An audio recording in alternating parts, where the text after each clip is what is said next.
Сагата по възстановяване на моста при село Чомаковци продължава. Тук сме с едни млади хора, които направиха една смела крачка към това институциите да си свършат работата. Наско, разкажи за вашата подписка.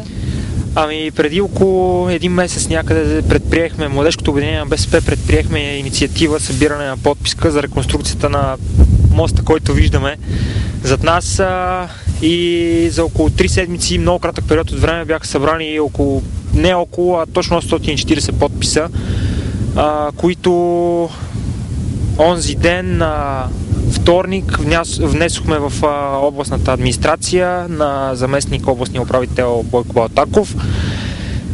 Там на тази среща господин Балтаков обеща и заяви намерението си да представи нашата подписка, която, ето я, не е празна папката, с писмо до областния управител,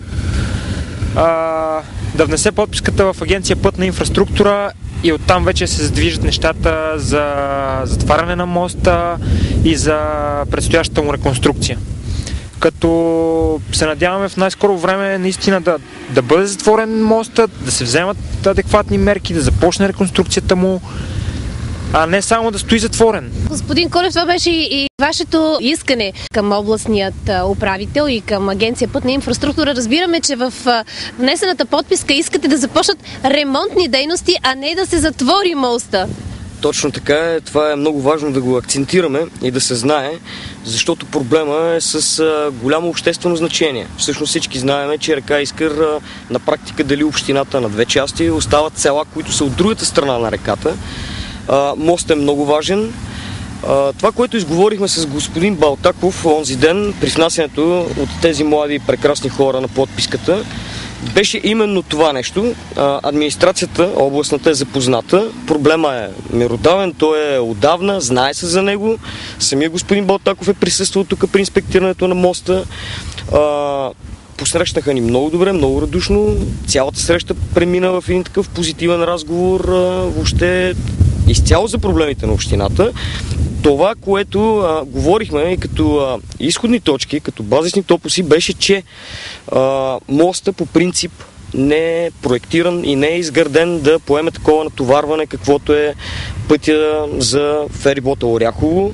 Минават тежкотоварни машини, които силно амортизират моста. Това е много голям проблем.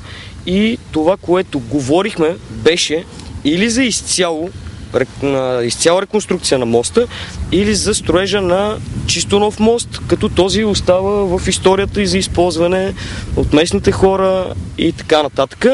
Това, което е проблема обаче, че един такъв проект е много тежък. Той не е по силите нито на една общинска, нито на една областна администрация. Този проблем може да бъде разрешен единствено от Агенция Пътна инфраструктура. Съзирани са органите, знае се за проблема, както вече знаеме, мостът ще бъде затворен, което, извиняваме се на хората от община Червен бряг, ще донесе до някакво неудобство. Знаеме, избиколният път през Сухачи, Горни Клепица ще е малко по-далечен. И това нещо изговорихме с господин Балтаков, че ще се натовари моста за Горник, който също не е много здрав, не е много модерен. Той също е с ограничен капацитет, както и в момента Чомаковския мост. Така че очакваме някакво разрешение и както Наско тук ще каже, ние не свършваме само с подписката.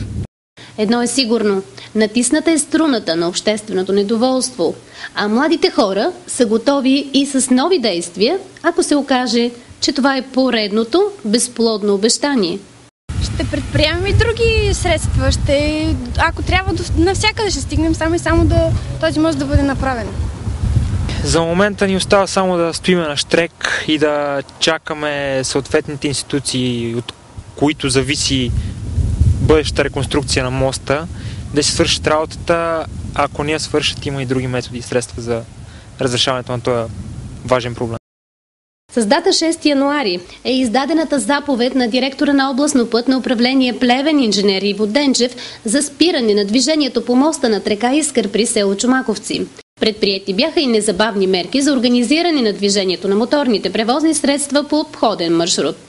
Освен знаците преди и след мостовото съоръжение, в понеделник бяха поставени и незаобиколими препятствия преди и след него. Хората обаче продължават да питат, ще започнат ли и кога аварийно-възстановителните дейности?